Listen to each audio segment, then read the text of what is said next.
Get up, said Jewel. Time to get to work, you lazy bones. I can't remember how to call the train. You just let me sleep a little longer, and I'm sure I'll remember. Don't try to pull one over on me, young man. Your fading disorder has been cured. I saw you chugging cup after cup of magic tonic in the tavern last night. You must be mistaken, Grandpa Almond. That guy definitely wasn't me. Oh, you remember my name now, do you? Then it seems like you're all better. You had no idea who I was when you were fading. Now, enough of your nonsense. Get up. The fairy and her friends are going to be here any second. All right, I'm up. The Maritime Express should be here soon. That's more like it. Lie there any longer and you'll start gathering dust. Is everything okay? The hero, her pixie companion, and the forest fairy. I didn't know you were already here. Oh, merciful macadamias. I'm sorry you had to see that. Oh, it's all right. Paimon knows the feeling. Who doesn't want to sleep in first thing in the morning? Does the Maritime Express run out of Constellation Metropole? Yes. Each train needs a conductor to operate, and the conductors are always from the capital. The more difficult maneuvers are a little too complicated when you're made of paper. Oh, so you mean the people of Constellation Metropole aren't origami animals like you? Well, the city welcomes visitors from all over the world, so you're bound to run into some forest dwellers there. But yes, generally speaking, the residents of Constellation Metropole look quite different from us. You'll see for yourself soon enough. Here comes the train.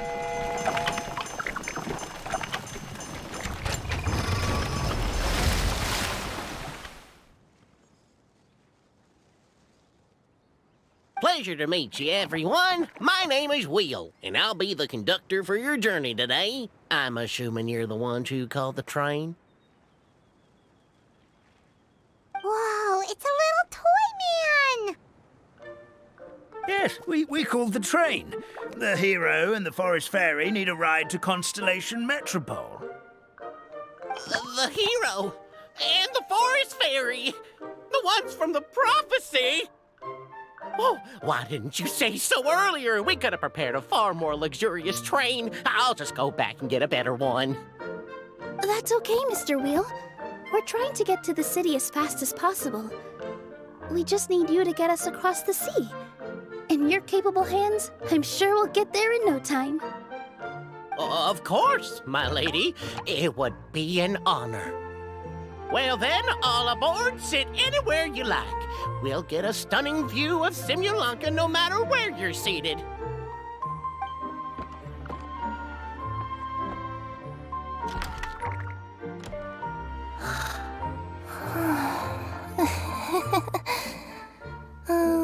Breakfast. Did one of you just say something? Wasn't me either. Breakfast. Oh, come back. Sounds like the voice is coming from inside the train.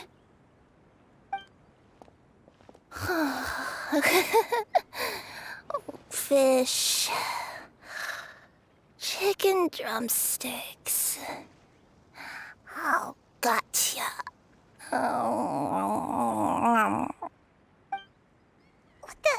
What's Kirara doing here?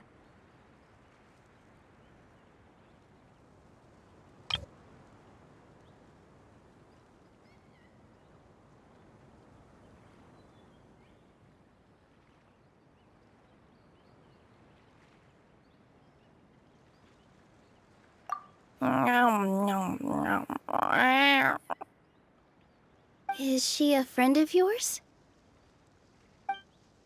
Oh, let Paimon introduce you. This is Kirara. She's... Oh, wait, actually, maybe we should wake her up first. So noisy. Is it morning already? Oh, morning. Huh? Huh? Traveler! Paimon! It's you? Which means... Oh, thank goodness. It was all a dream after all. Oh, gotta hand it to my imagination. It all felt super real. There were these toy people, but they were alive and they could talk. Ahem. Madam, sleeping overnight in the train car is prohibited.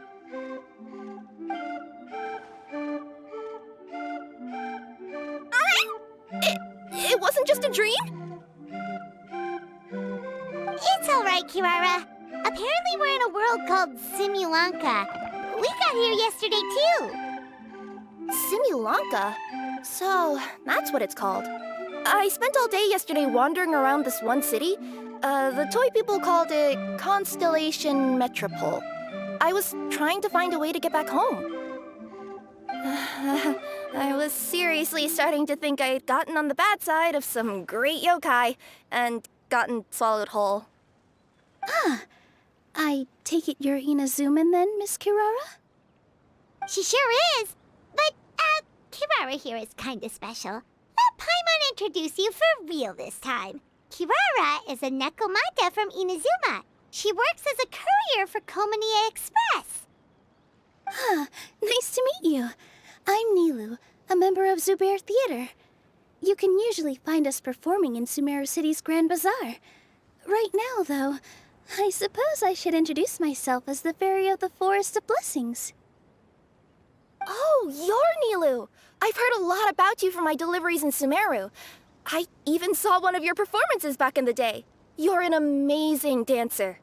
But, did you say you were a forest fairy? Oh, yeah, that's her new identity here in Simulanka. Oh, speaking of new identities, looks like you got a new outfit yourself, Kirara! Yeah, I know. It confused the heck out of me yesterday. I just woke up in a set of brand new clothes I'd never seen before. That must mean you have a big part to play here, too!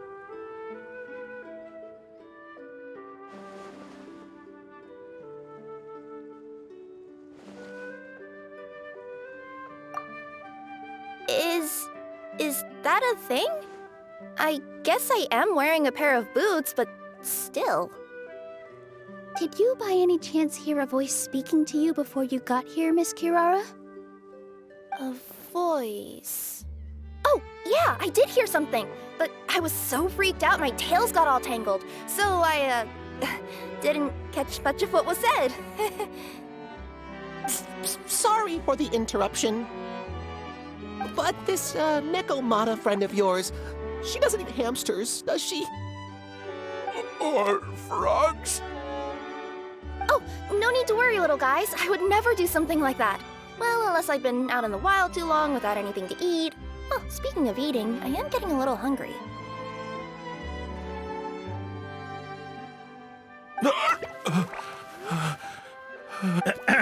Where are your manners, everyone? This young lady is a trusted friend of our esteemed hero. Now, I know a fear of felines is etched into us with ink, but I'm certain Miss Nekomata in boots here means us no harm. Sure looks like you're keeping your distance, though, Grandpa Almond. You will have nothing to fear, I promise. I met some origami animals in Constellation Metropole yesterday, and I even made sure to retract my claws so I didn't hurt them by accident. Plus, you all look just about as tasty as the cardboard boxes I deliver.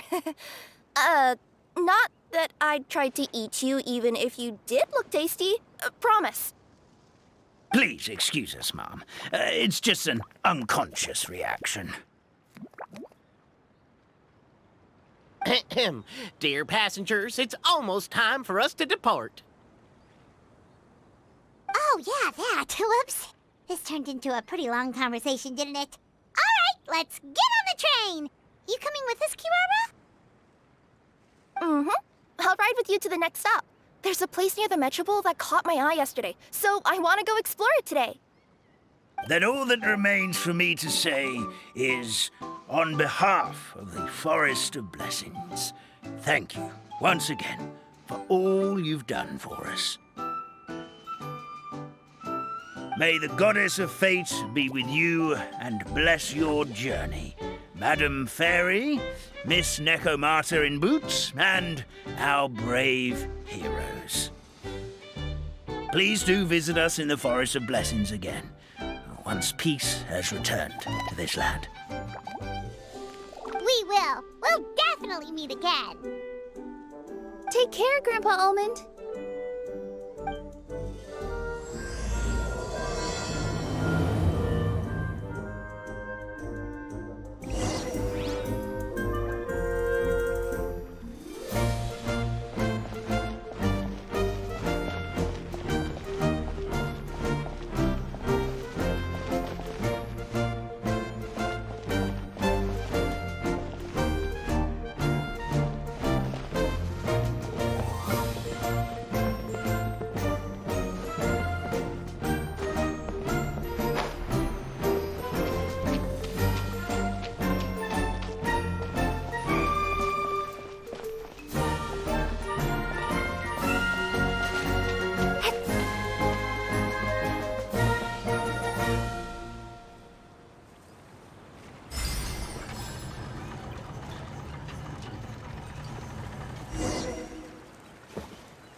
Have a safe trip!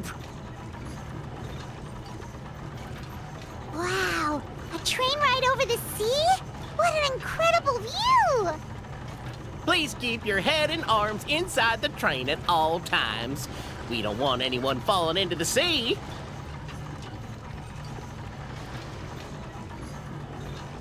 There's a train coming the other way too! Hey!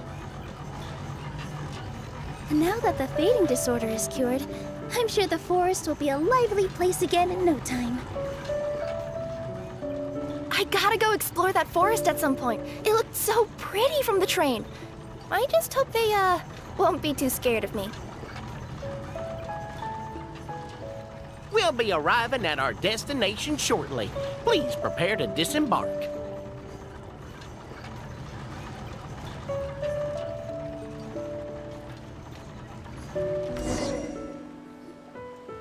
Here we are! Constellation Metropole is right over there. It's a short walk from here to the Gear Sky Ladder, which will take you right to Metropole Square. And thank you again for choosing Maritime Express. Great! And thanks to you for a smooth and pleasant journey, Mr. Wheel. The train cars were comfortable and spacious, and I had a great night's sleep. I'll definitely be back. As you wish, ma'am.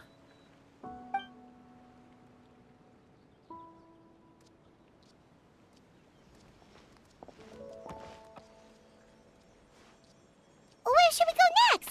Is that place you wanted to check out nearby? Mm-hmm. I took a walk around yesterday, and it felt like there was something weird about it. So, I think I'll indulge my curiosity and go investigate. Want us to come with you? It's okay. You guys go ahead and visit the Metropole for now. Hopefully, that's where you'll be able to find out some more about this world. I pretty much explored the whole place from the rooftops yesterday, but for some reason, this is the place that caught my attention. You know what I mean, right? Like when you get a stone stuck in your claw or something, it keeps nagging at you to dig it out, but you can't focus on anything else until you do. Don't worry, if you run into any trouble, I'll be there faster than you can say gold-level courier of the Comania Express. Okay, fair enough. We'll head to the Metropole then. Guess this is where we say bye for now. Mm-hmm. Don't worry about me. Let's not forget, I'm a yokai.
goddess of prophecy above, would you kind souls please help us? What happened here? Why are you all suspended in midair? I mean, being stuck in midair still beats falling to the ground and being smashed into a pile of blocks, but... I told him to be careful, but... No, never mind. Now's not the time for that. My good friends, could I trouble you to turn the clockwork key over there? I'll explain everything in a bit.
Thank you. Oh, thank you. What happened there? It almost seemed like we turned back time. I take it this is your first time witnessing the power of the goddess of prophecy, then? If so, I can see why you might think that. Basically, this is a gift bestowed upon Constellation Metropole by the goddess of prophecy, who rules over the natural course of all things. It helps those who have deviated from their proper path to get back on track. Proper path? Do you mean everything that happens in the Metropole has been planned out since the very beginning? Why are you saying that as if it's a bad thing? You're not explaining it clearly. Here, allow me. Of course, all the residents of the Metropole have the freedom to live their own lives. For instance, whether I use olive oil or sesame oil in my morning skincare routine is entirely my choice. But whenever something disastrous is about to happen, like when I almost got turned into a pile of rubble just now, the goddess's magic will activate in the world around us.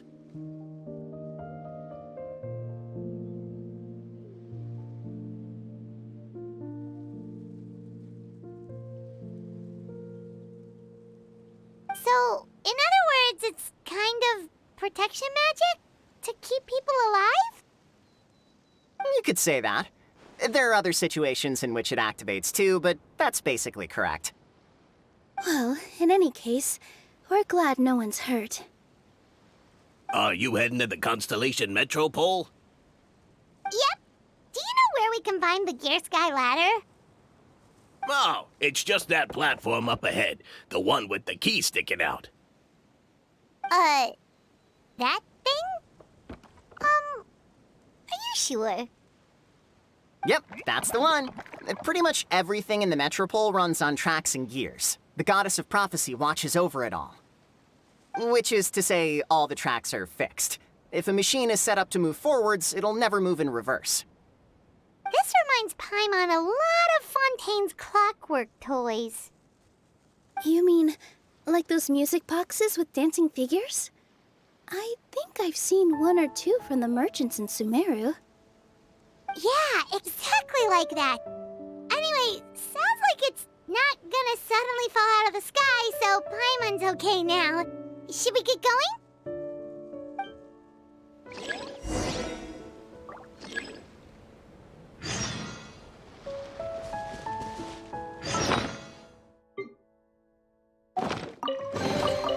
A reward on the road.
Whoa, what a bustling city! This place is fit for a king!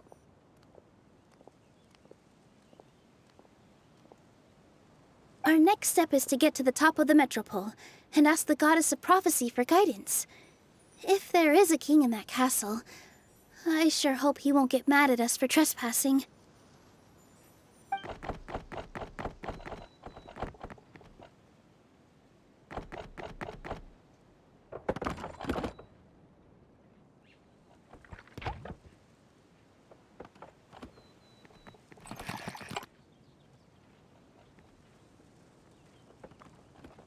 Make way for the king! Oh, darn, we jinxed it. Oh, no. Did he overhear us talking about us sneaking into his castle? Paimon hopes he's not mad. Silence! The one who shall soon stand before you is the ruler of Constellation Metropole, the one who descended after a meteor shower, and the protector of order and all the stars in the sky.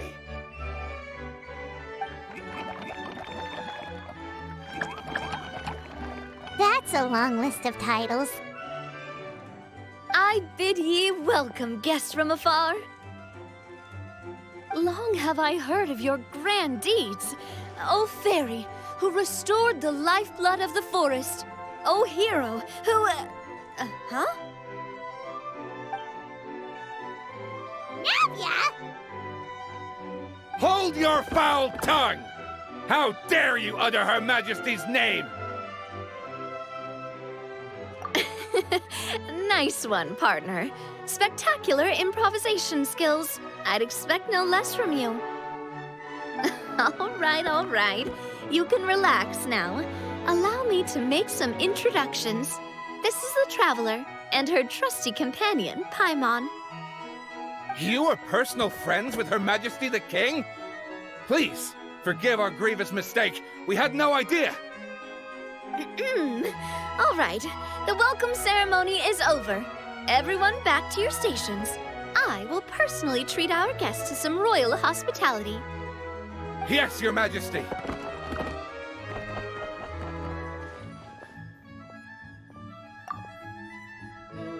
Oh, come on, I've already sent them off. So anyway, how did you guys get here?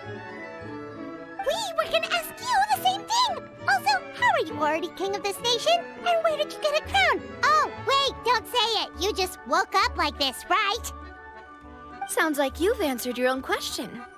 But Before I woke up, I heard a voice say to me, "You are the king of Constellation Metropole. Now go forth and save your city." A similar thing happened to me. Oh, yeah, sorry. You must be the fairy of the Forest of Blessings, right? Mm-hmm. This is Nilu, a friend that we made during our time in Sumeru. Nice to meet you, Miss Nilu. I'm Navia, the president of Spina di Rosula. If you ever get the chance to go to Fontaine, make sure you come and visit me. I'm based in Poisson. Seems like you're taking this all in stride. Aren't you nervous about getting stuck here and never being able to get back home? Why would I be worried about that? We've faced much bigger problems than this before, and we always pull through. This should be a piece of cake.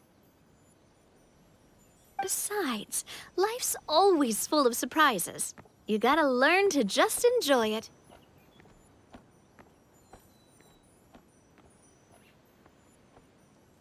That sounds like a great outlook on life. You have a very optimistic spirit. Thanks, I'll take that. Honestly, though, it also puts me at ease to find out that you guys are the fairy and heroes that I've been hearing about in this prophecy. We're kind of veterans at dealing with prophecies by now, aren't we?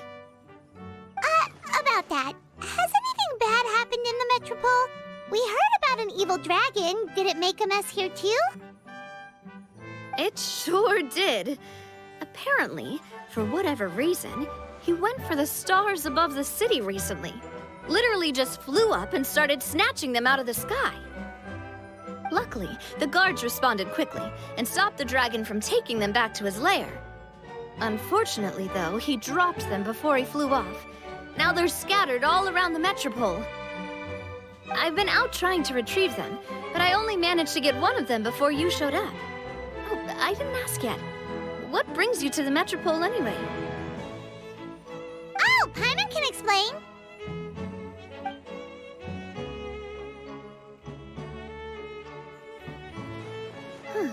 I see. So, you want to consult the Oracle of the Goddess of Prophecy. Do you know how we can do that, Miss Navia? Well, the goddess's statue is indeed at the top of the castle. I can take you up there.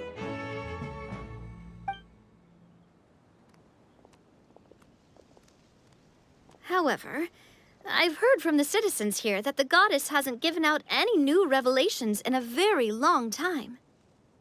Really? But Grandpa Almond told us that he received his prophecy from the goddess. Oh, that's probably because the prophecy about the hero of Simulanka has been around for a very long time.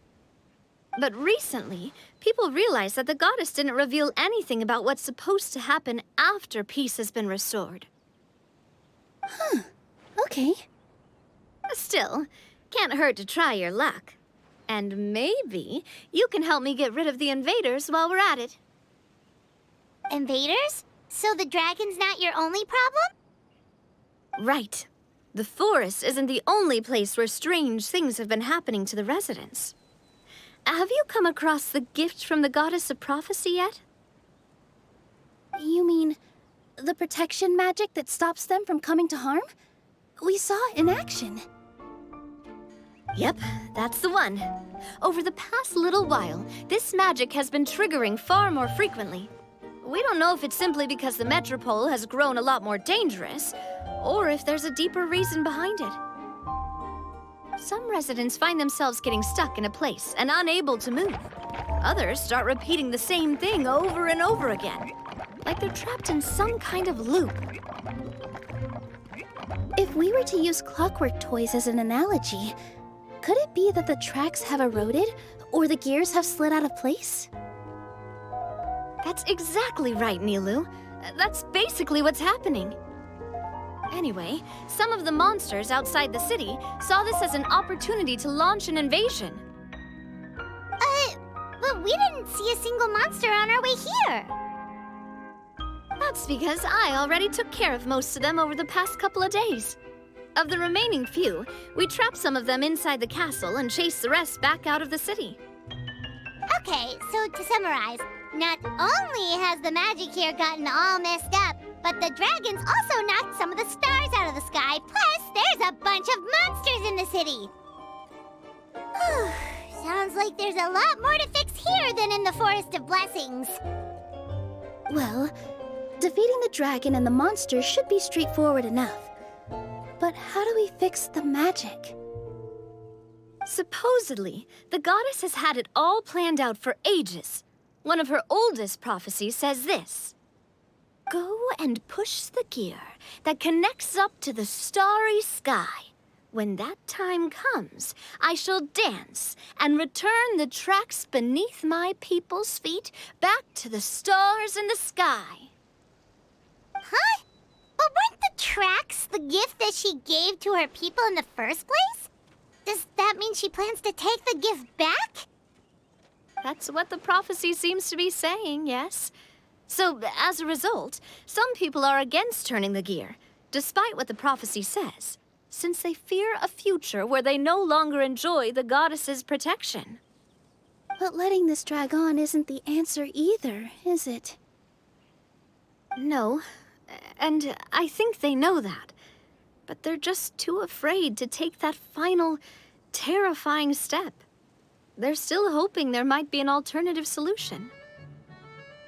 Now, we could ignore their objections and go turn the gear ourselves. But... Exactly. You know me well. And that's why you're my partner. I want to get as many people on my side as possible. At the end of the day, this is their city, and they should have the right to decide its future. Ooh, spoken like a true wise king, Navia. I am the boss of Spina di Rosula, after all. This may be my first time as a king, but there are a few similarities between the two roles. Traveler, Paimon, Miss Nilu, would you be willing to lend me your support? With your help, I'm confident we'll be able to find the most frictionless way to resolve the problems plaguing this city. Not gonna lie, your majesty is definitely growing on me. Seriously, like we'd ever say no. We're your friends! No need to ask us so formally in the future. I'm happy to help too. This is a beautiful city. And just like the Forest of Blessings, I would love to see it return to normal as soon as possible. Ah, great! As the King of Constellation Metropole, I extend to you my gratitude. All right, everyone, follow me. I'll show you the way to the goddess statue at the top of the Metropole. And stay close. You don't want to get lost in my castle. It's huge.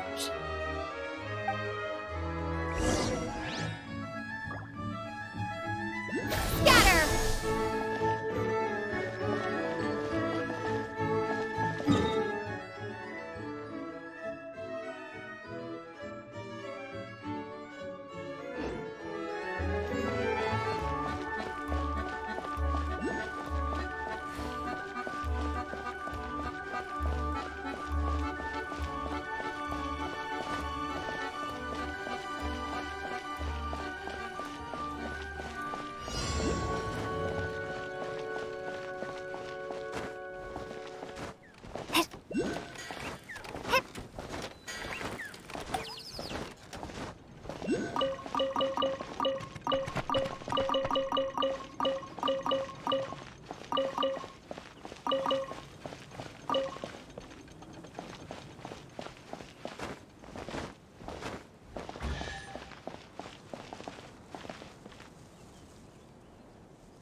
A reward on the road.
Wait. This looks like the star I found earlier. I told the guards to place it near the goddess statue. Maybe they ran into some trouble up there. Guess we'd better hurry.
Proper send down from the Spina with love.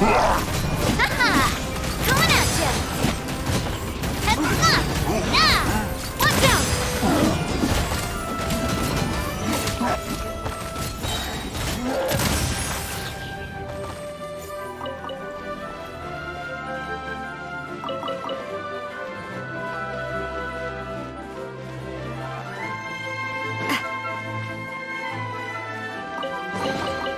Quick, let's pack it up.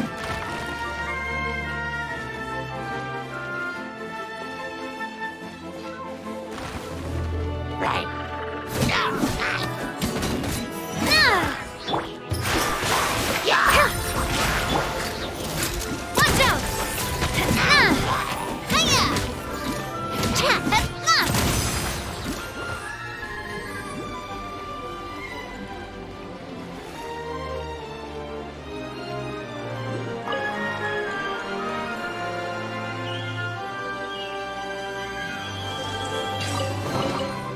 I'm loving this treasure hunt.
like they really didn't want to give that to us.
Another one in the bag!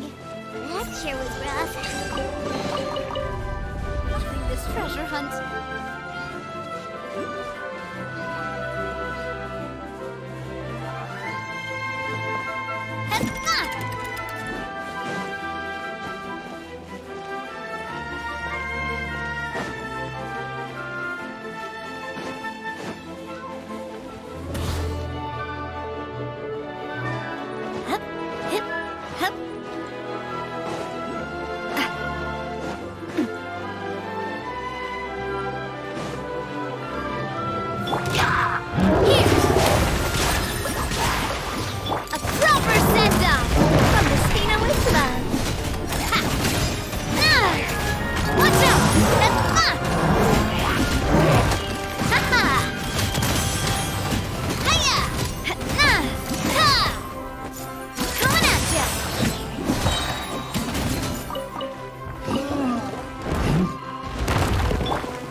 up!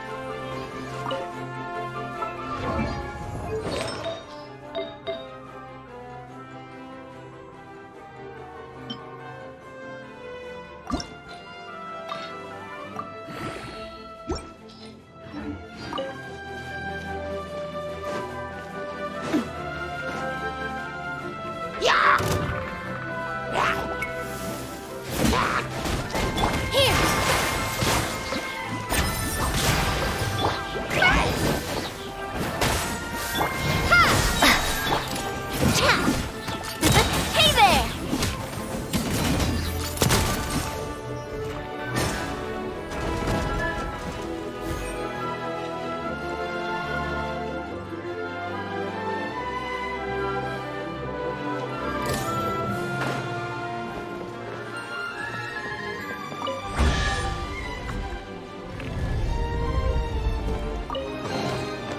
I'm loving this treasure hunt.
My time with Espina has taught me that carrying an unreliable weapon is worse than not carrying one at all.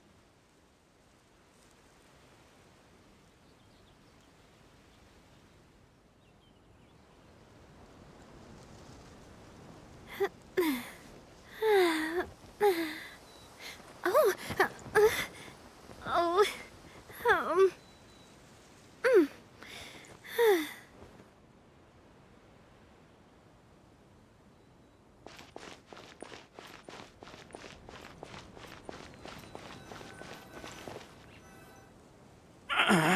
Drat! I can't move! What happened? Your Majesty! This conservative radical, he attacked us! He threw the star from the Astral Garden and even stole the magic thread linking the Oracle Pillars! But just as we were about to arrest him, the goddess's magic activated, and now we can't move! No! Nobody touch the celestial gear! What's an oracle pillar? You need to use it to pray to the goddess. I'll explain later. First, let's help these guys.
It's okay.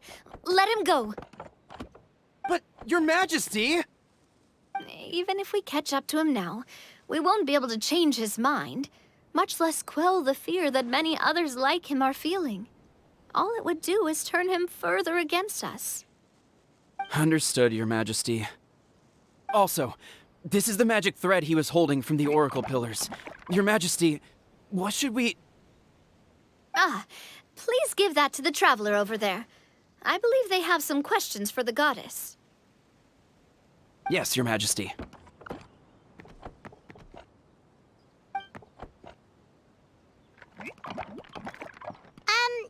So, what do we do with this exactly? See those oracle pillars over there? Just use the magic thread to connect them together in a specific pattern, and the goddess of prophecy will answer your prayers. Oh, sounds easy enough. Let's give it a try.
To which course of fate do you seek answers, my child of Simulanka?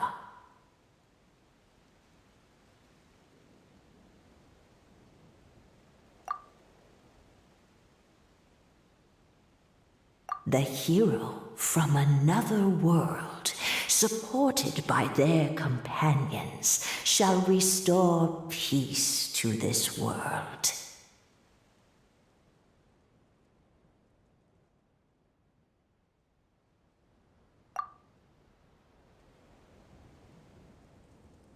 Go and push the gear that connects up to the starry sky. When that time comes, I shall dance and return the tracks beneath my people's feet back to the stars in the sky.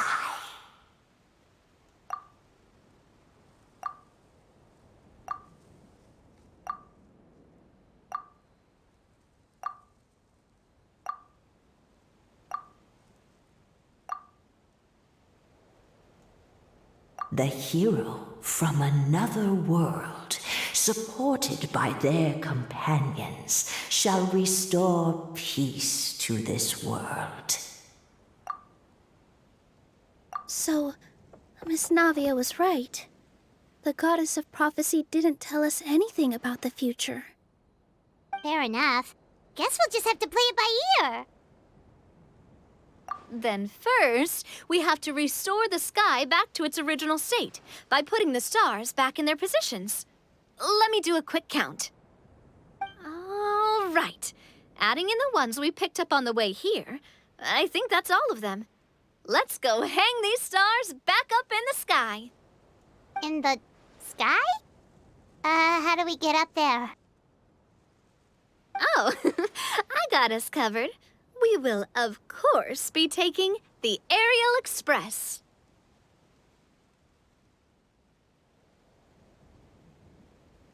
Is that a flying train? Hey, you already took a train that runs on water. Is a flying train really that much weirder? Well, at least the Maritime Express still runs on a track. Oh, come on, don't worry about it. This train has been blessed by the goddess of prophecy. Its whole purpose is to protect the Metropole's skies. It took me a lot of effort to find it, you know. I don't think anyone's used it in, like, 100 years. 100 years? Are you sure it's safe? Let's not forget that the goddess of prophecy's magic has been going haywire recently. Well, it's not like we have any other options. Unless you want to do the honors, Paimon. Fancy flying up there on your own? No, thank you. It's way too high up. Oh, wait, Nilu. You've got a feel for how magic works here. Can you do your thing and sense if this train is the real deal? I can try. Yes, I can sense traces of magic, but it's different from the kind I felt in the forest, so I don't know. Okay, fine. Guess there's only one way to find out. That's the spirit. I'll come with you. Miss Nilu, will you be joining us? I think I'll stay behind. That way, if something does go wrong, you'll have someone on the ground to get you some help. That makes sense. If the train does break down, you can make us a giant origami crane to come bail us out. Or if a crane's too difficult, a finch could work.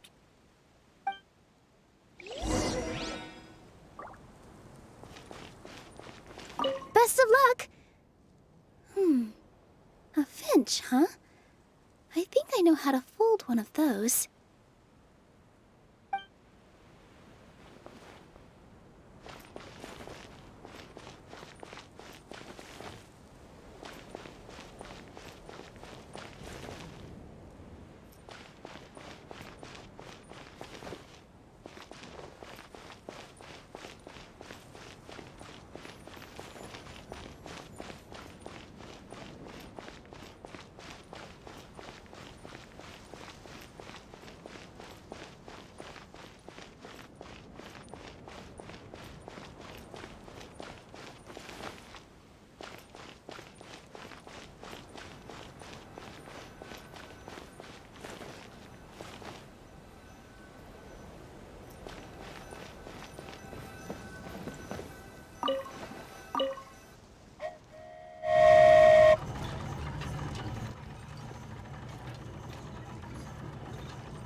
What an amazing feeling! I've never been on a flying train before. Neither have we.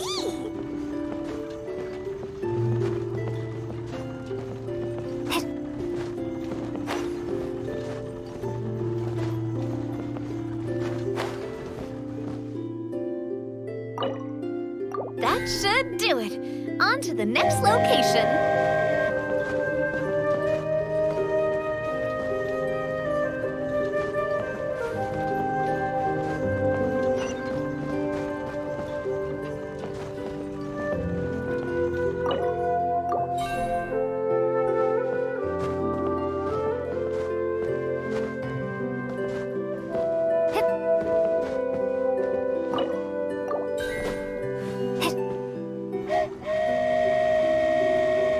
We are so high up. Don't look down. Don't look down. Oh, hang in there, Paimon. The hard part's nearly over. After that, it's downhill all the way. Don't say downhill all the way. That is the last thing Paimon wants to hear.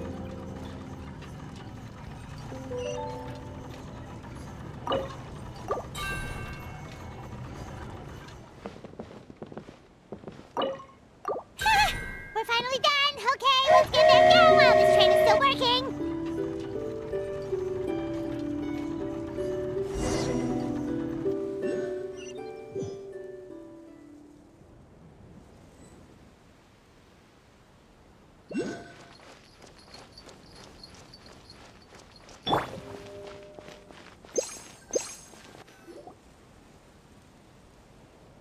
Great job!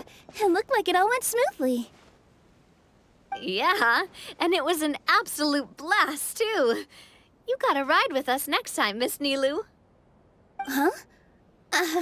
I'm okay. Thanks for... Halt! What do you think you're doing? Get out of my way! What's going on? Your Majesty, there! Let us through! Stay back! It's okay. Let them through.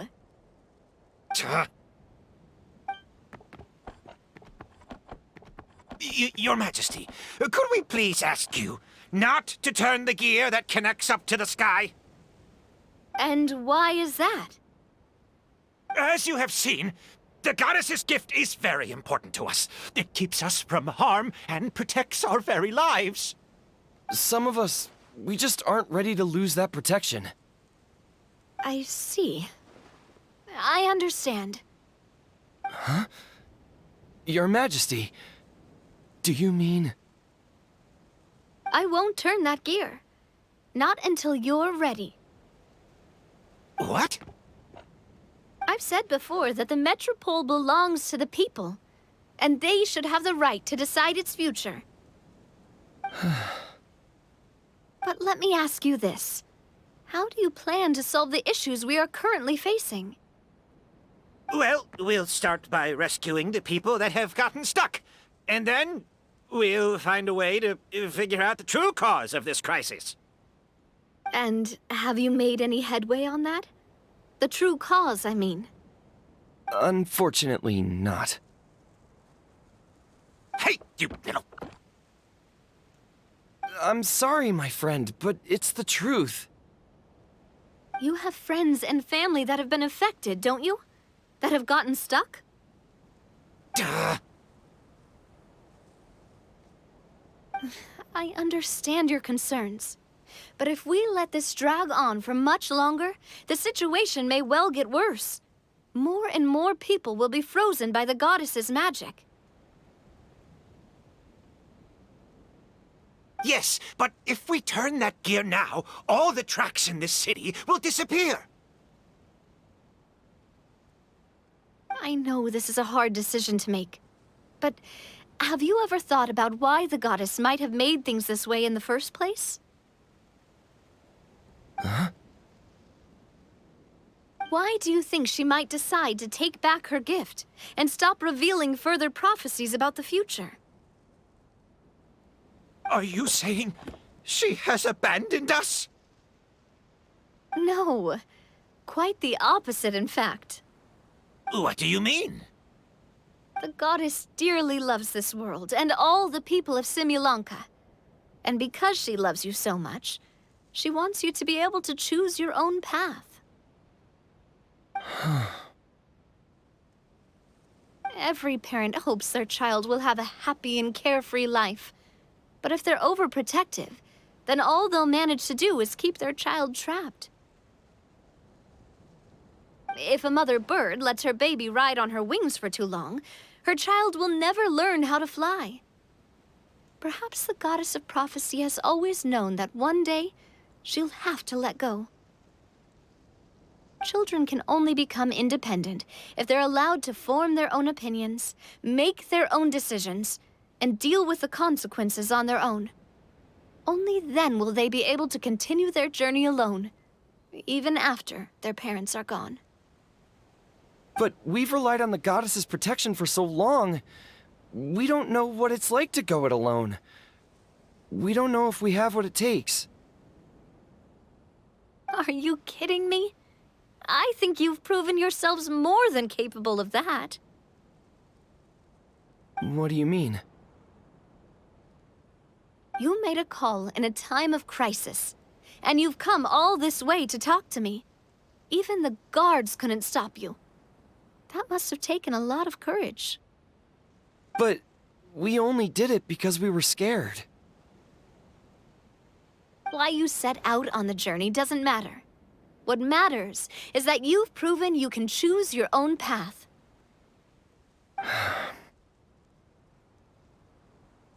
My friend, I fear our king is right. It is time for us to face our fears. But we... We can't go on living like this. Living in fear. Look at what it's driven you to do. You threw away a star personally created by the goddess of prophecy herself.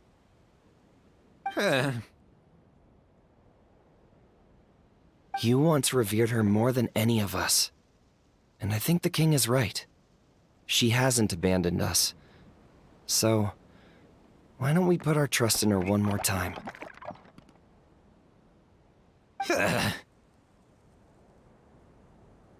I don't care anymore. Do what you want.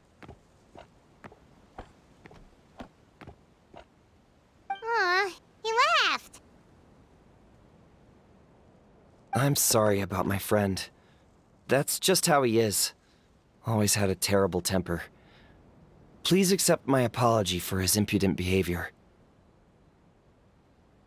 Is it just me, or has he accepted the goddess's prophecy? I think so. Not that you'll ever hear him admit it out loud.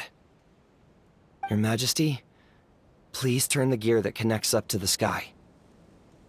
So, you've made up your mind? About giving up the goddess's gift?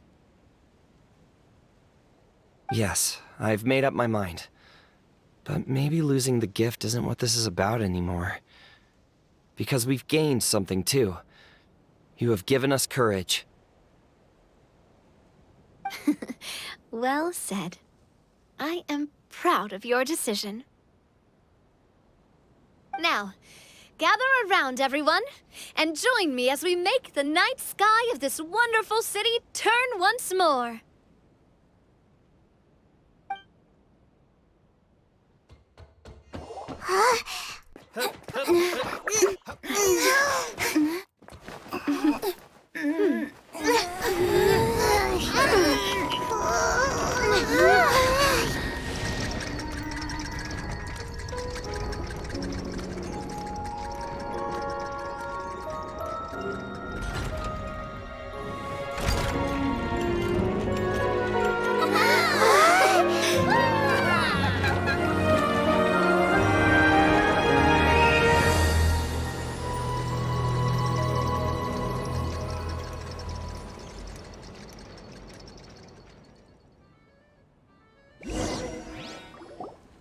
So the stars hanging in the sky, they're music notes!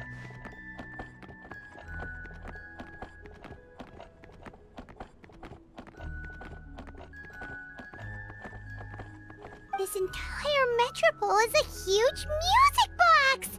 That's incredible!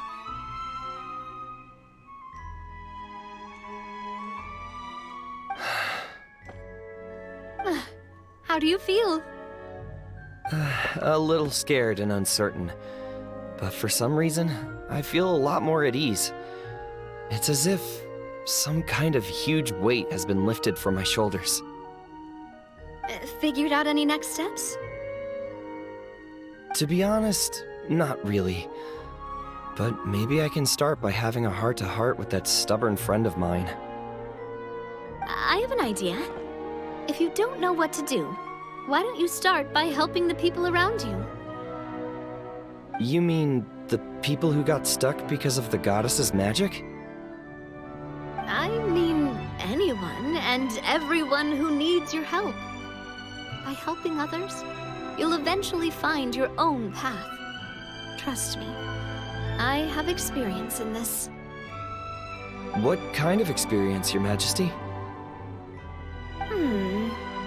Yes. We'll need a formal organization with a catchy name before we go out and start helping people. Why don't we call it the Spina di Rosula?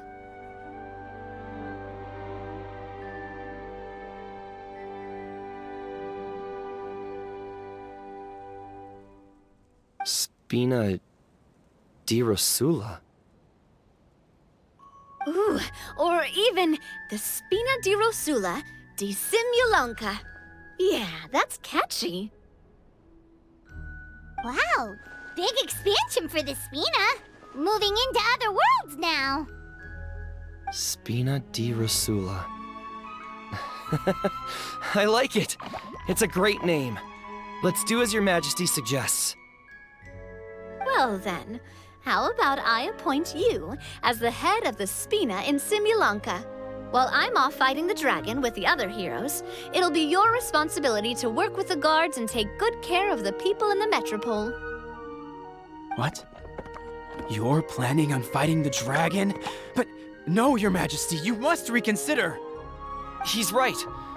Your Majesty, you can't. How are you two on the same side all of a sudden? Perhaps Your Majesty is unaware of this.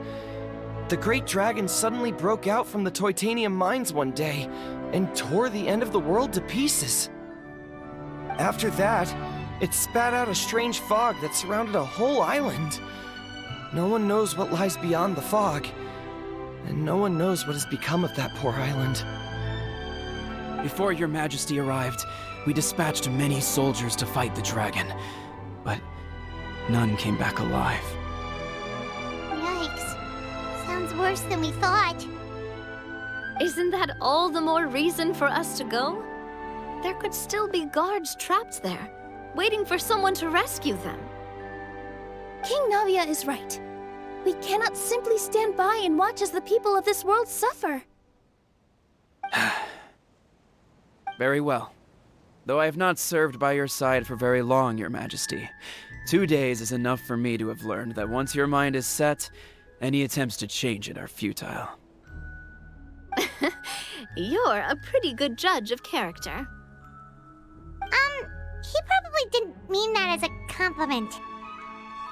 Since you're serious about this, I won't try and stop you. There's only one way to reach the end of the world, and that's by taking the Maritime Express. Oh, right! So there's a line going there too?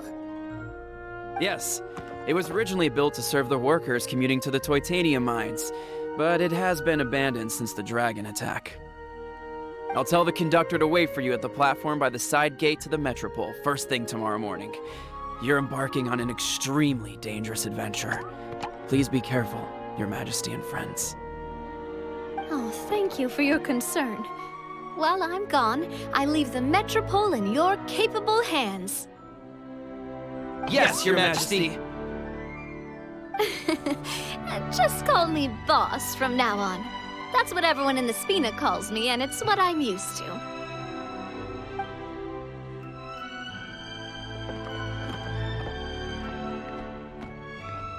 So, the plan for tomorrow is journey across the ocean, make it to the end of the world, and defeat the dragon. Ooh, that's an adventure and a half. Do all storybook heroes have to work this hard? At least we'll get to see some amazing scenery along the way, right? Besides, we'll have each other. It'll be a shared experience that we'll never forget. Plus, we're pretty well equipped for a classic Heroes vs. Dragons story. We got Miss Nilu as our magic caster, and I guess I'm the melee warrior who leads the charge? Paimon can definitely see that. Anyway, those are tomorrow's problems. Right now, all Paimon wants is to eat a proper meal, because worst case scenario, if Paimon ends up getting eaten by a dragon, she wants to do it on a full stomach. And something about the end of the world doesn't sound like a great place for food options. Well, the origami animals in the forest only drink magic tonic. What do the toy people here in Constellation Metropole eat? Vegetable oil and sawdust, I think. No!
This way, Miss Nilu. After you. Thank you, Miss Navia, but it's fine. I don't mind not riding the Aerial Express. Oh, what is it? Are you scared of heights? Huh? No, it's not that. It's just... Then you'll be fine. If you feel scared, just hold on to my hand. And if you feel really scared, hold on to both of them.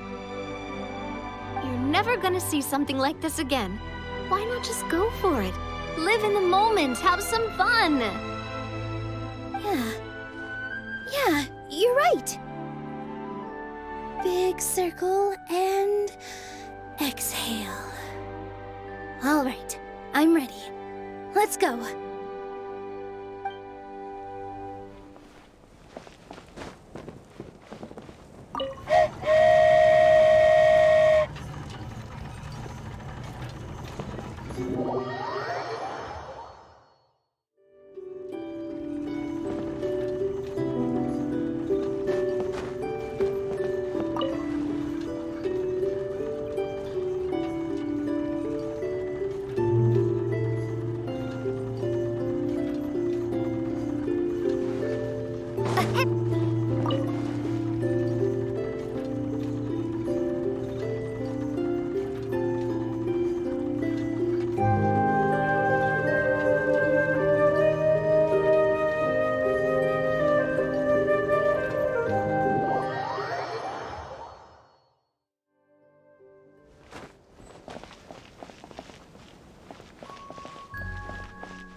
Captain, do you need help with anything? Why do you ask? Because Her Majesty the King, the revered boss herself, has personally advised me to help the people around me. And, well, you're around me. You're right here. Right there. Sorry, that was just me trying to liven things up a little.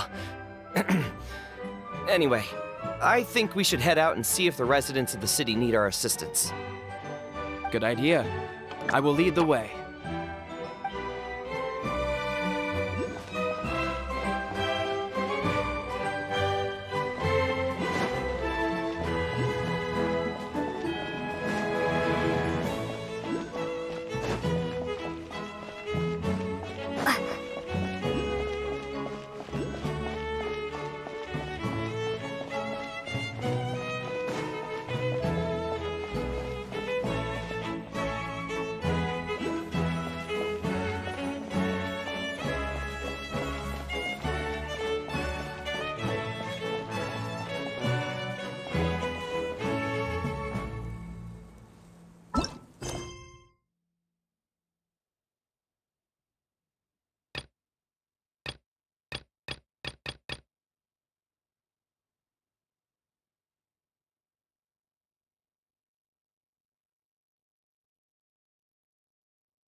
Are you all set? Ready to start investigating?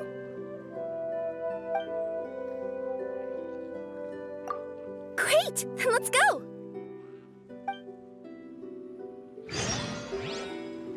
I've delivered packages all over, but I've never seen a mysterious fairy tale world like this before. Looks like nobody has gotten around to repairing this house yet. Ugh. Even I wouldn't dare to sleep in there. It might suddenly collapse in on you.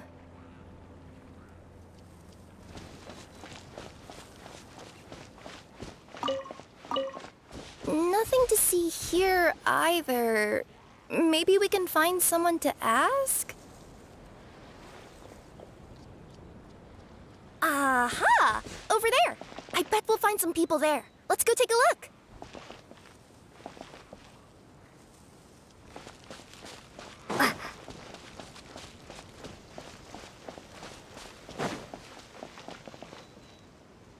Uh-huh. I was sure there'd be people here. There once was a goddess who ruled over fate.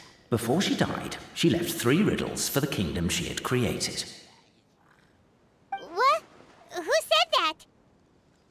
Long story short, on this day, a sentient feline, an outlander, and a diminutive pixie arrived on the scene.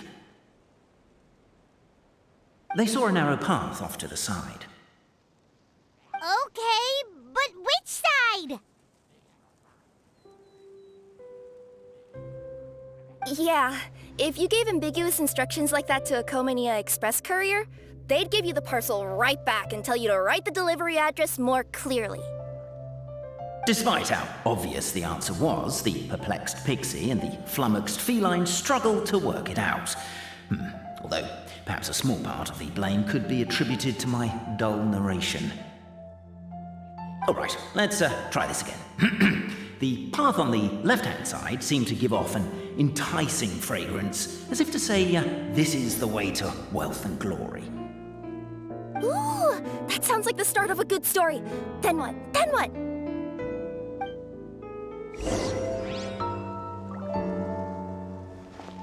At the end of the path, the motley crew would soon spot a secret stone room. A prophecy had once foretold of a Marquis who shall one day venture inside, and thus it is named the Future Marquis's Abode to Be. You like it? The Future Marquis's Abode to Be? Got a nice ring to it, doesn't it? That was a little bit boastful. But before you continue, I must warn you of the danger that lies ahead. For example, under no circumstances should you sit on the chair in the center. Otherwise, the consequences could be a bit embarrassing.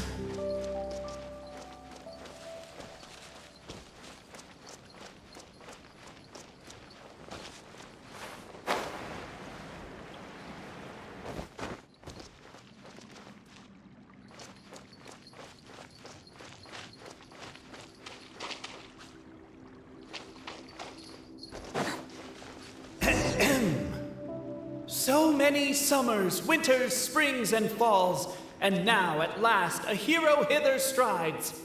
This realm knows not what lies beyond its walls. Its secrets mystify the world outside. Wait, new voices. Who are they?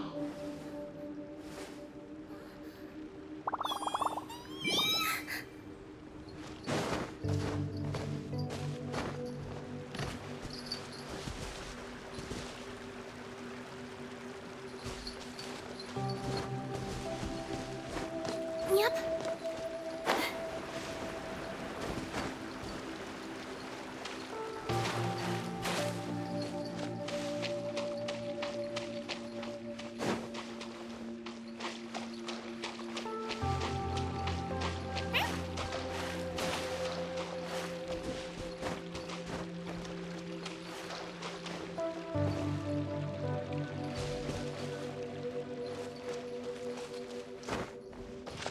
With wood and earthenware strewn all around, the demon feline's fury can't be quelled.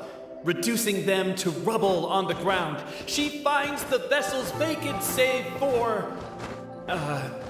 air? She finds long gone the gems that once they held. Are they describing how we broke the boxes and jars? Who are you calling demon feline? As golden sunlight fills the firmament, the tabletop engrosses your intent. Perchance peruse these pages thence. They surely represent no ill intent.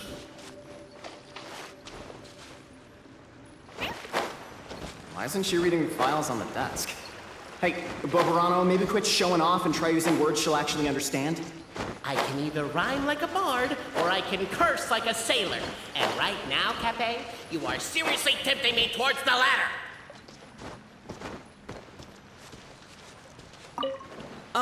Cape?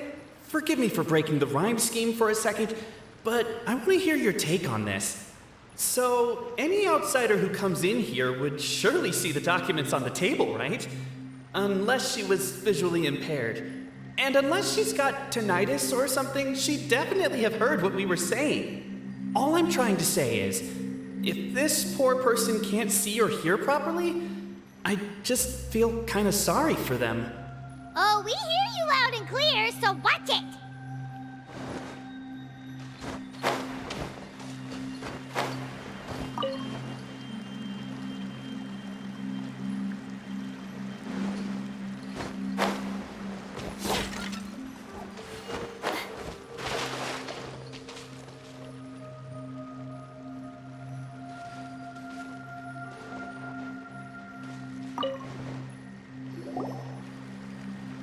Stop the poem. We have a situation.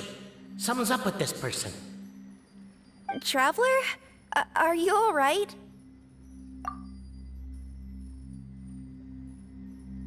Come on, you can do it! This can't be how our story ends!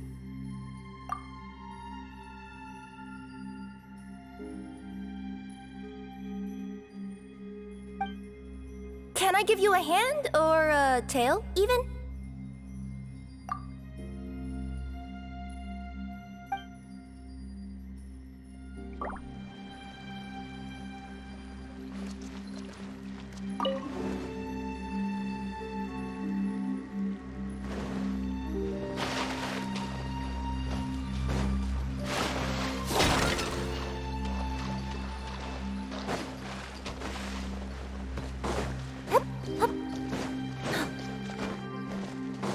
The weary foes falter in their quest. For home they long, for friend and kin they yearn. These thoughts in mind they pause and seem it best to cease this foolish errand and return. Hey, rhyme time's over. They're already gone.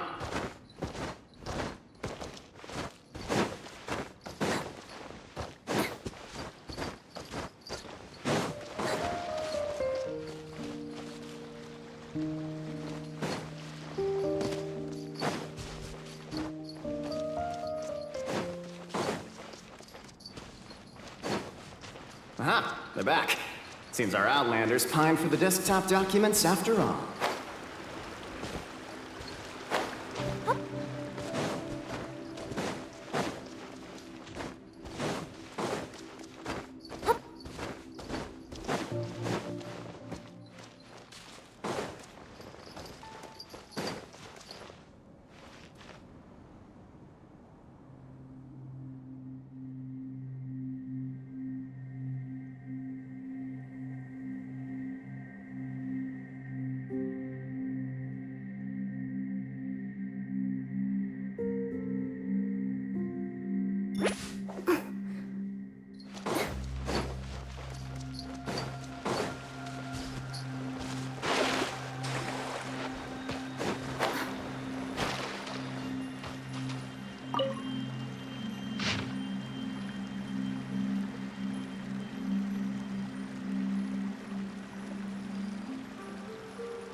Captivated by the epic poetry and enthralled by the outstanding storytelling, the Outlanders knew what their next objective was.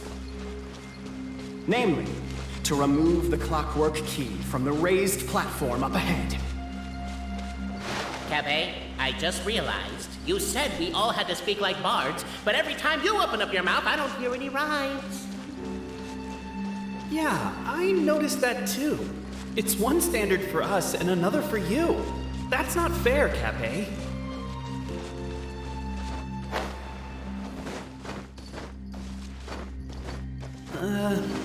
Perhaps the Outlanders are worried that something drastic will happen the moment they remove it. Maybe that's why they're investigating the area thoroughly first. Can't fault them. As the Outlander stands before the clockwork key, they're overcome by a sudden urge to set it free.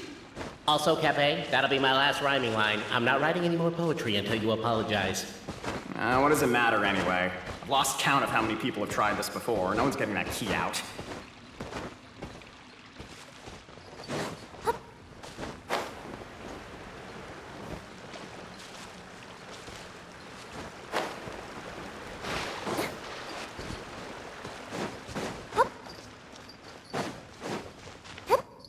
Cape's blatant unprofessionalism and lackluster performance began to annoy the outsiders.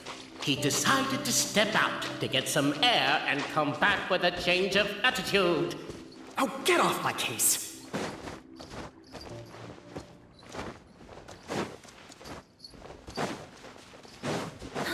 A sense of longing wells up in the chest, and to one's heart one always must be true. Resume you must your once forsaken quest, and persevere until you see it through. Finally, the Outlander returned to the sacred clockwork key of destiny. My gosh! A poem from Cafe! I can't believe my ears! Strong as stone, firm as steel, the Outlander pulls, but it does not yield. This has happened many times before, but this time is different. A thought enters the Outlander's mind. Attack! Attack! First weaken the structure, then seize the treasure!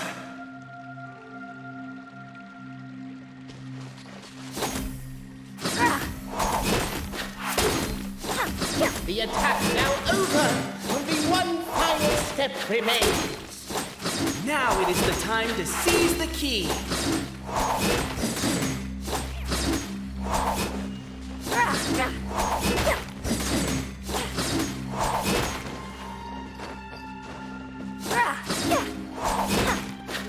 Yes! Finally! Come on, move your butts and your legs, assuming there's still in working order. It's showtime! No hard feelings about your lack of poetic contributions? Oh, let it go!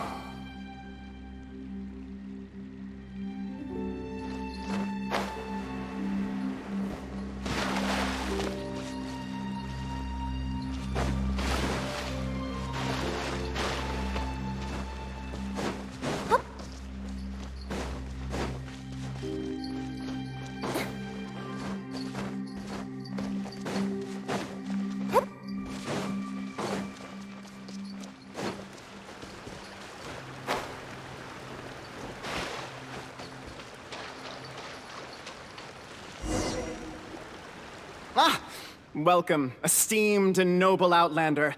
Allow us to introduce ourselves. We represent the 3 great clans of this realm, having been selected as its authorized historical supervisors. Our purpose being to await the arrival of one such as yourselves who shall remove the clockwork key. My name is... You're Cape, he's Albizzi, and that's Bobarano, right? You've done so much talking that we can already tell you apart by your voices. Aren't we missing someone, though? The guy who led us here to begin with? Who?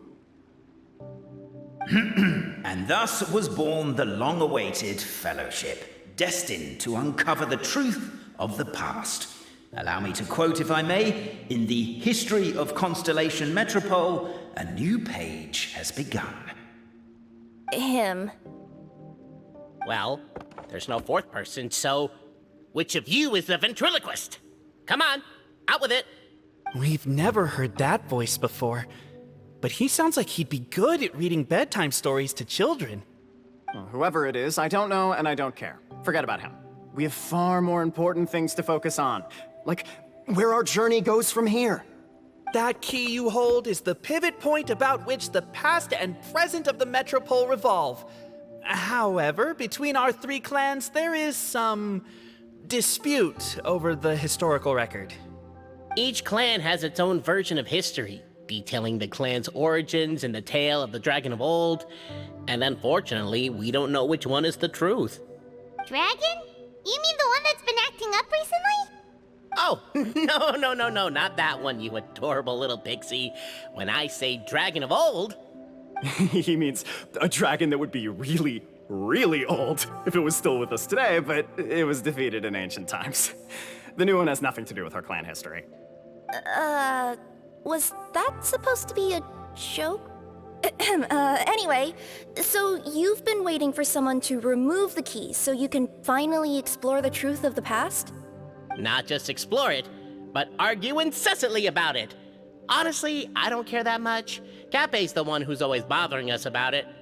What we need to figure out is who resolved the dragon crisis.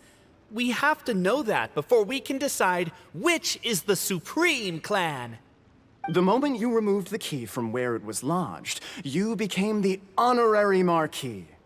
We humbly beseech you, noble Outlander.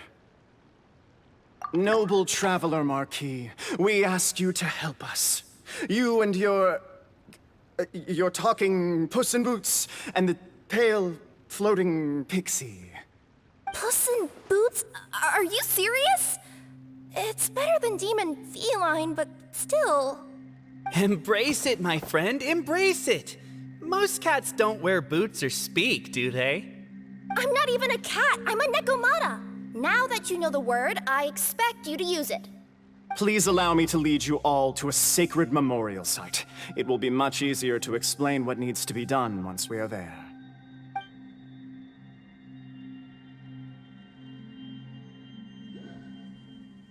This place is sacred to my clan.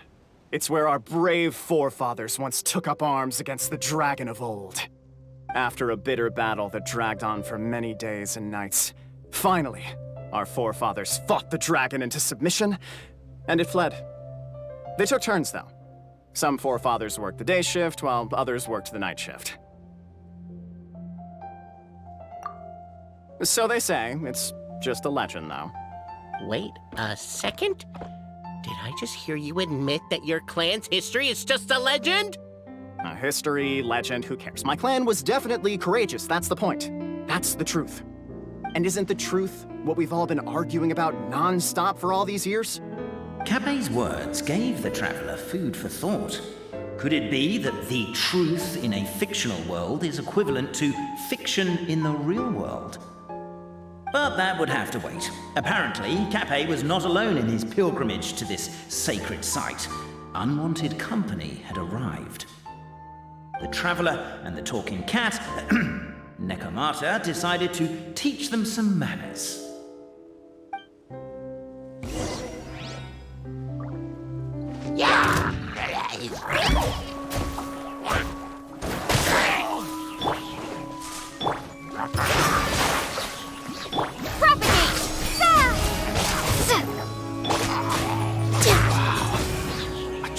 Display of heroism and valor. It was as if the spirits of my ancestors were fighting for me.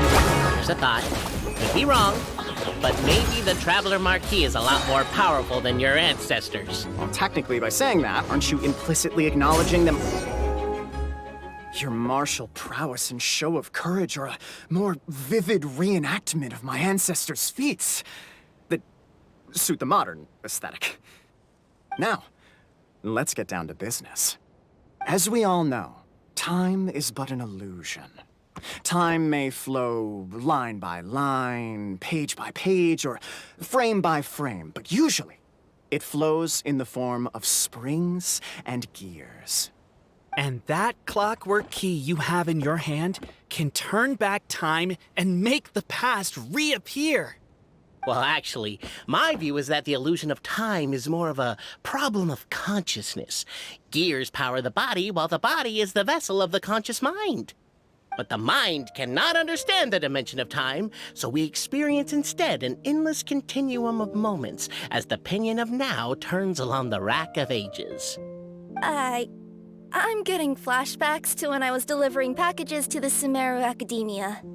A teacher once asked Albizzi what his greatest fear was, and he replied, dragons. Boberano was asked the same question. He replied, time, and repeated the argument we just heard. The teacher then turned to Cape and posed the same question. He replied, Boberano. The manuscript that tells the truth of the historical record. The blueprint to all of creation. The work of the great mage themselves. It can be found at the beginning of the Girak, and on the very first page of the book. Paimon didn't follow all that, but basically, you're just saying that we need to put the key in and turn it all the way back? Exactly.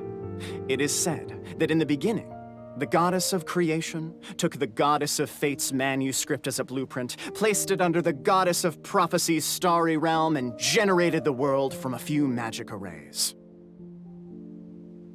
So in a few moments, when the great clockwork key turns the local time here back to the very beginning, we will restore the magic arrays back to their original configurations. Hold on, isn't stealing part of the blueprint of creation a little dangerous? Also, how are we supposed to know the original configurations of the magic arrays?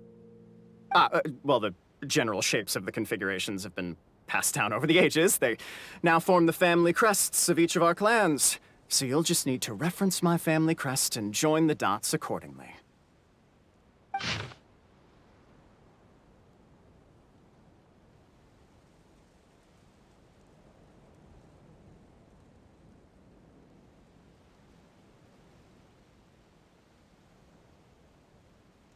To address your other concern, when the house has already been built, do you really think that taking away the construction crew and blueprint will cause it to collapse? The Traveler Marquis prepares to insert the great clockwork key into the nearby keyhole.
I guess we should start here?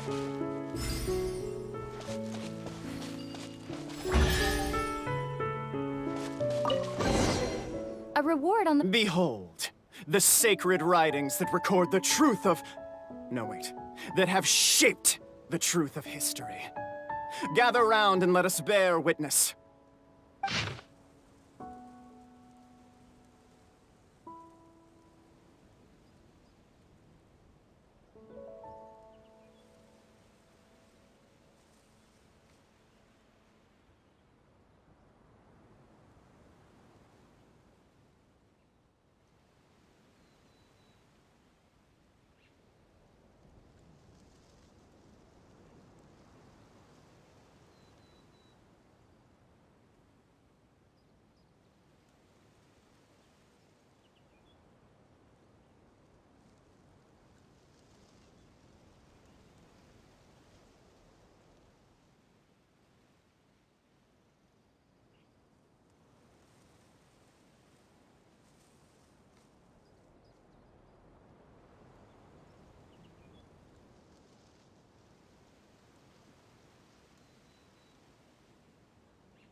Feast your eyes, rejoice, and cheer, for this is the unquestionable truth. Look at the signature. Nobody is capable of forging that. I don't believe it. So, all along, our histories have been false? Don't lose heart, Albizzi. It does not follow from his is true that ours are false. That might be the most bogus logic I've ever heard. But keep up the mental gymnastics, Boberano. Been waiting for that look of jealousy on your face my whole life, and I'm gonna savor it. And yet, it seemed that this conundrum could indeed have more than one solution. Everyone agreed that there may be more than one truth. The party decided to visit the sacred sites of the other clans and see what their documents had to say. Isn't a narrator supposed to remain detached and objective? It feels like you're forcing a narrative agenda on us here. Oh, whatever. I'm in a good mood. Let's do it. The instructions say to repeat the process 3 times, and besides, I'm looking forward to watching you both be sorely disappointed. Let's do my clan next. I'll lead the way. The time has come to... We'll need the key again, right? Let me see if I can pull it out. Yoink! Paimon's curious to see what this end-of-the-world place is like.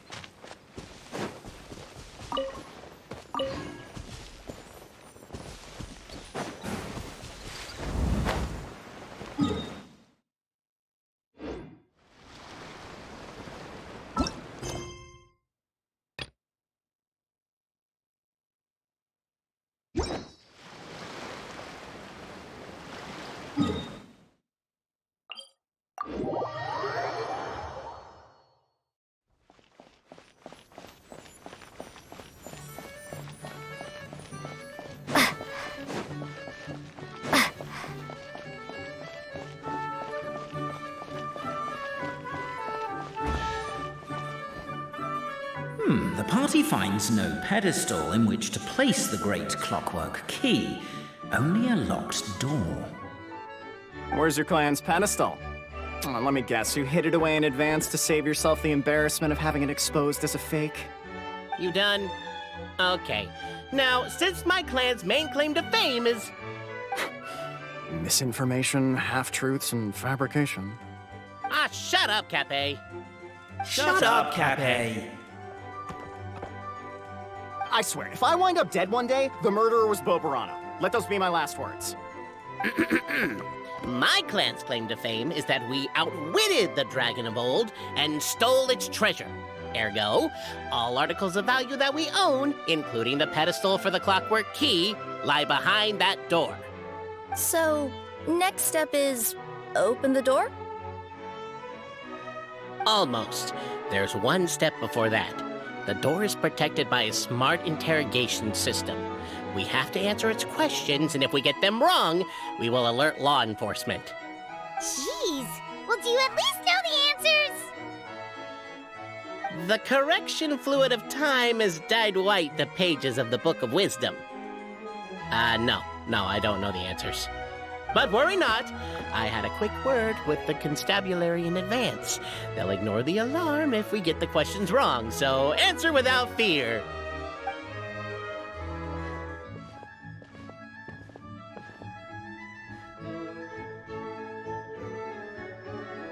Question 1. Who is it?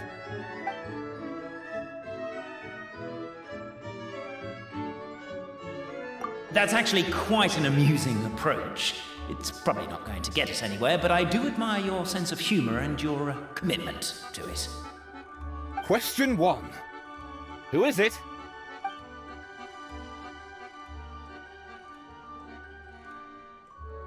Ah, what an ingenious idea. Far more intelligent than Boberano's ancestors. But I still recommend against this answer. Question 1. Who is it? The great yokai, Nekomata in boots. And the trusty travel guide, Pixie! Travel guide. Trusty travel guide! Question 2. By which virtue did the ancients defeat the dragon?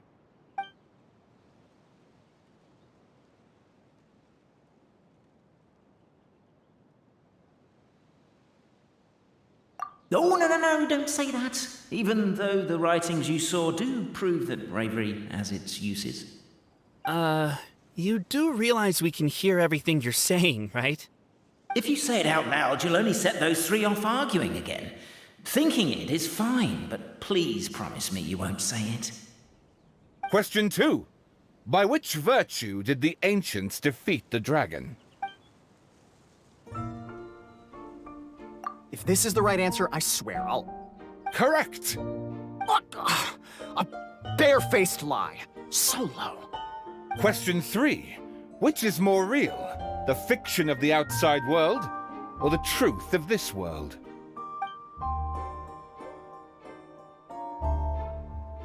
Come on, you'll have to do better than that, kid. I mean, Traveller Marquis. You and your friends are the only ones who know the truth about us. Question 3. Which is more real? The fiction of the outside world, or the truth of this world? Please try to avoid being unnecessarily cruel in your response. Question 3. What? Hear, hear! Who can be sure that the outside world isn't just a dream, and that when the dreamer wakes up, they won't just find themselves inside a novel? There is no way to know, therefore both are equally real. All correct. You may have the key pedestal.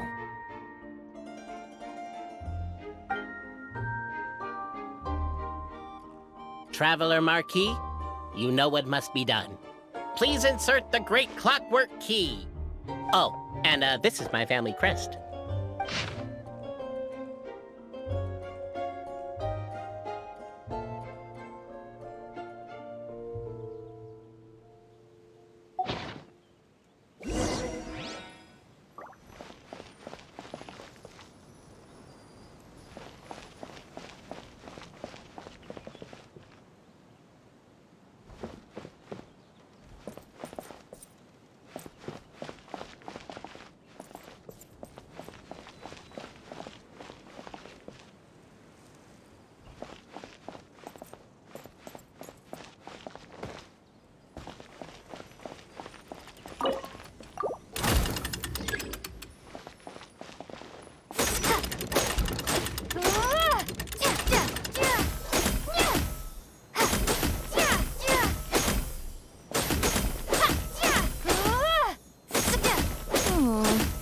Do we really need this one?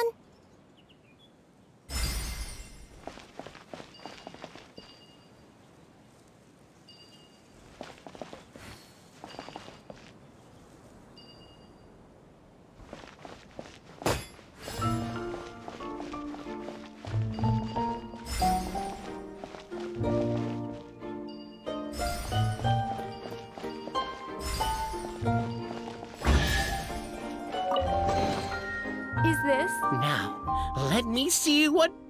What elaborate fiction the Clan of Wisdom was able to conjure up. If anyone's listening, I would like to submit these as my last words. I surrender. I'm the one who murdered Tappy.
Look!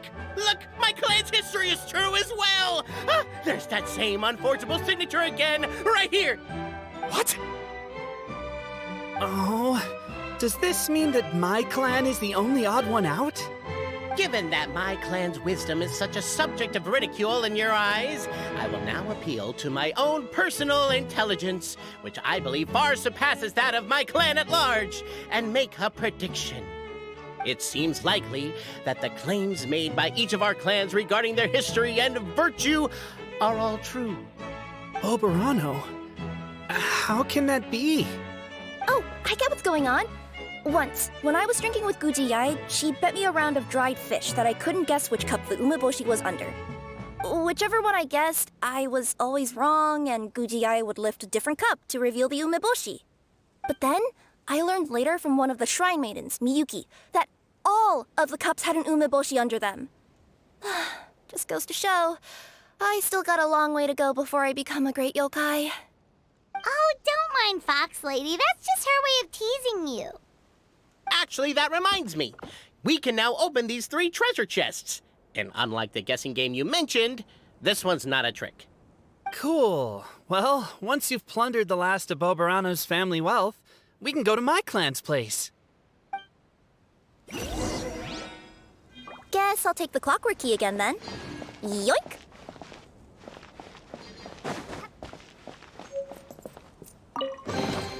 I'll keep this close.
The cohort of truth seekers followed Albizzi to his clan's sacred site.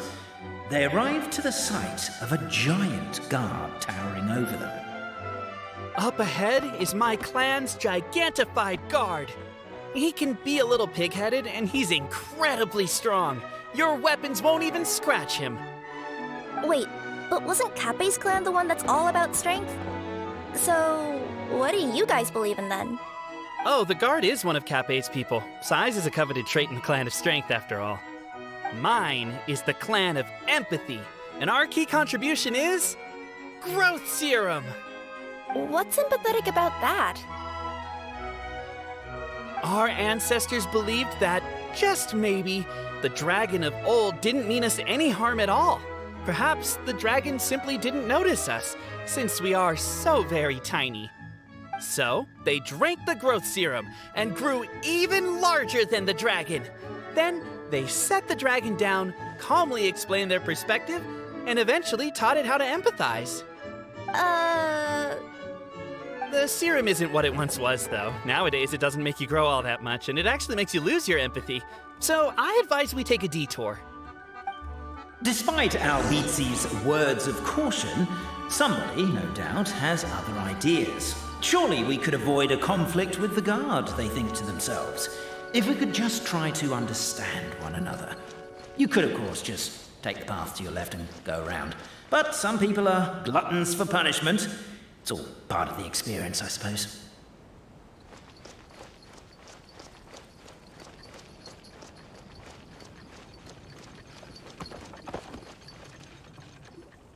Everyone, I have returned. I come with the long-awaited Marquis and their followers to search for the lost origins of our clan.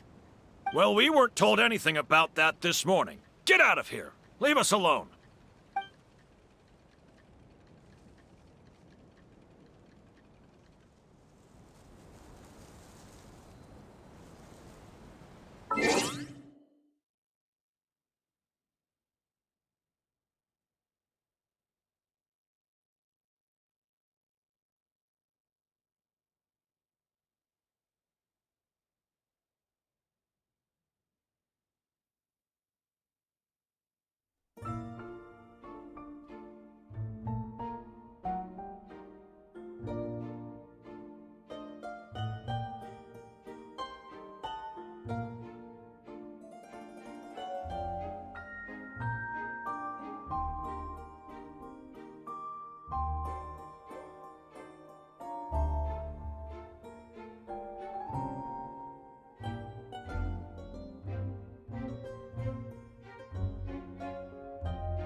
You and Albizzi only wanted to strike up a conversation with the guard.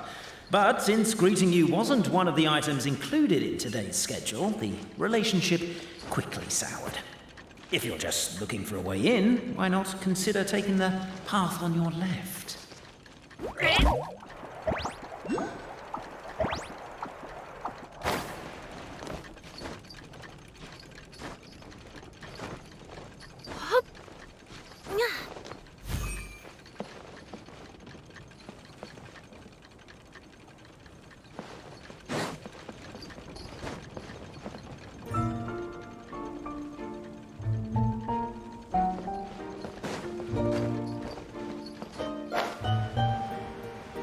Determined, presumably, to always do what is right and never do what is not right, the Marquis refused to take the path on the left.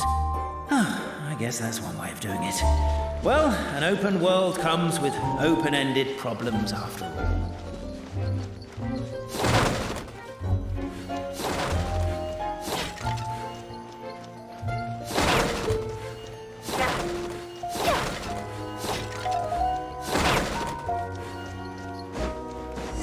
Over here! I found it! Should be getting close. Why is this place so full of junk? Are you the kind of people who never throw away the box when you buy something because you're worried you won't be able to return it without the original packaging? We'll never find the Oracle Pillars in all this mess. Never mind that. We have a more pressing issue. It seems there's a slight problem with my clan's family crest. The Marquis may need to utilize their wisdom to solve the issue.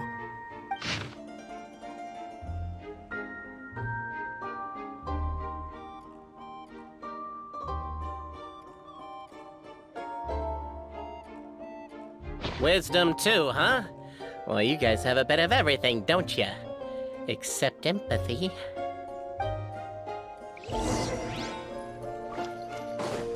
Yes! Keep the noise down! We don't want to alert the guard.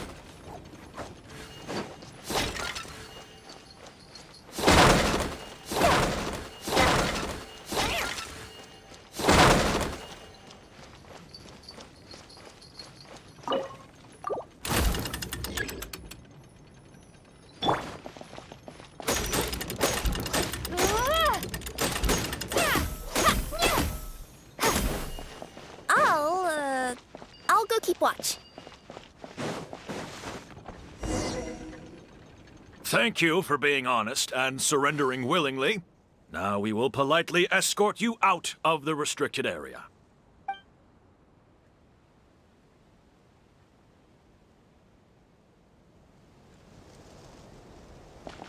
Now that all the pleasantries are out of the way, time to find a way back in.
Is this? This is the last one.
The signature. So it's true. Empathy is one of the founding virtues of Constellation Metropole, too. Just as we suspected, all three are the truth. Okay. Well, this is a lot to process. I feel a little empty inside. Yes, we found the truth, but there's too much truth. I get you. It's like in Inazuma, when there were only 6 books in the Mirage Warrior series, it was really popular. But by the time book number 88 came out, nobody wanted to read it. And all lost interest. A brief moment of joy is drowned out by a growing feeling of melancholy. But perhaps there is a glimmer of hope to be found too? Anyone? Anyone? All right, I'll say it. How is it the case that these 3 versions of history can all be true at once? That's exactly what Paimon was wondering, but Boborano kind of already explained it away earlier. So Paimon was worried she'd look stupid for asking the question. It's not a stupid question at all, my dear little pixie. While I did postulate that different truths may coexist, there is an issue when it comes to these 3 truths in particular. The problem is, all 3 truths are the history of the exact same thing, namely the dragon and the Metropole's origins. Yet all 3 bear the signature, showing that they're genuine.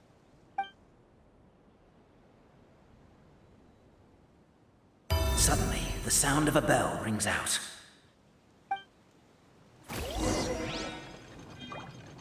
The bell! It rang once! What does that mean again? Ah, yes! Highest level of emergency! Everyone, to the main entrance! Stat!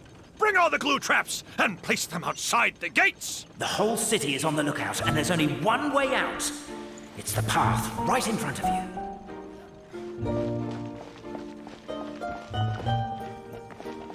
Why'd they ring the bell? Suspicious individuals detected! I don't know what law you've broken, but we're currently at the highest level of alert. Come with us. Turn yourselves in.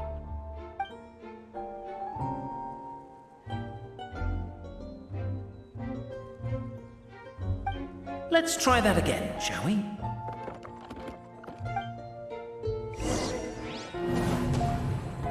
The bell! It rang once! What does that mean again? Ah, yes! Highest level of emergency! Everyone, to the main entrance! Stat! Bring all the glue traps and place them outside the gates! The whole city is on the lookout, and there's only one way out. It's the path right in front of you.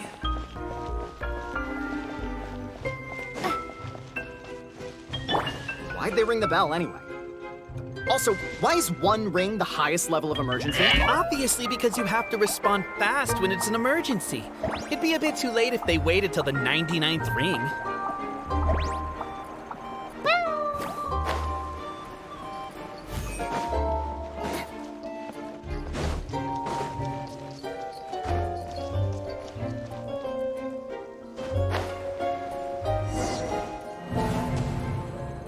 The bell!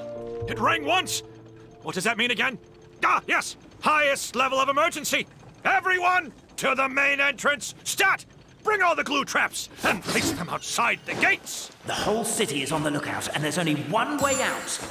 It's the path right in front of you.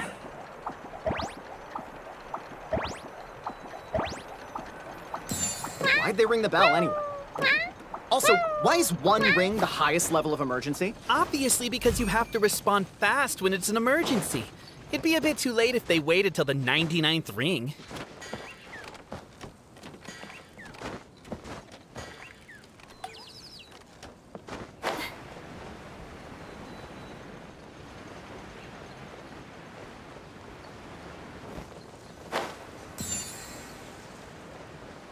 They're outside!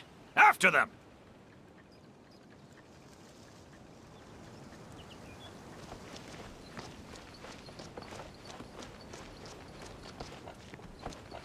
Arrest these suspicious individuals and their associate, Albizzi. You're coming with me. The bell! It rang once! What does that mean again? Ah, yes! Highest level of emergency! Everyone, to the main entrance! Stat! Bring all the glue traps and place them outside the gates! The whole city is on the lookout, and there's only one way out. It's the path right in front of you.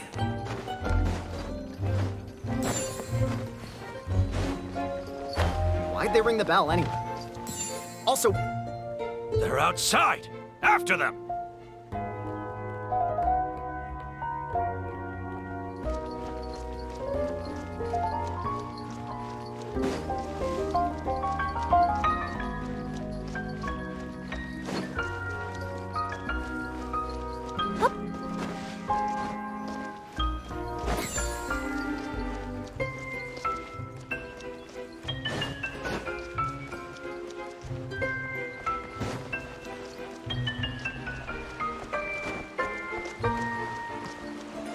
Any further and we'll be outside our jurisdiction. I think we've pursued them far enough to earn a salary from the Empathy Clan.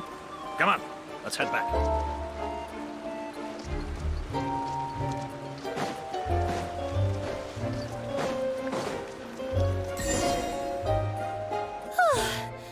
We made it out. Don't know if we'll still be needing this clockwork key, but I yoinked it out before we ran, just in case. Okay, but back to the truth problem. There are 3 conflicting versions of the truth, and somehow they're all still true. What is that supposed to mean? I don't know.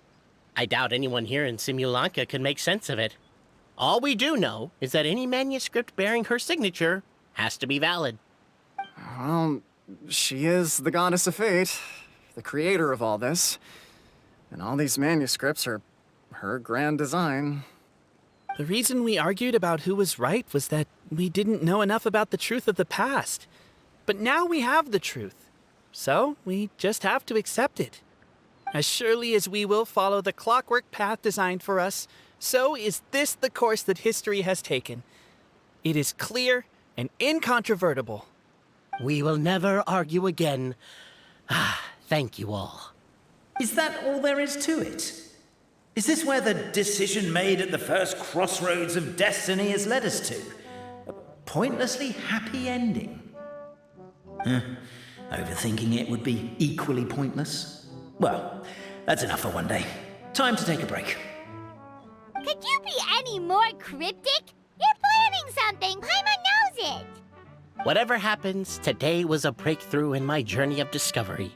I will go back and share it with my clan. Me too. And me. Let's leave it there for today, then. I'm sure we'll find out what else Mr. Narrator has planned for us tomorrow.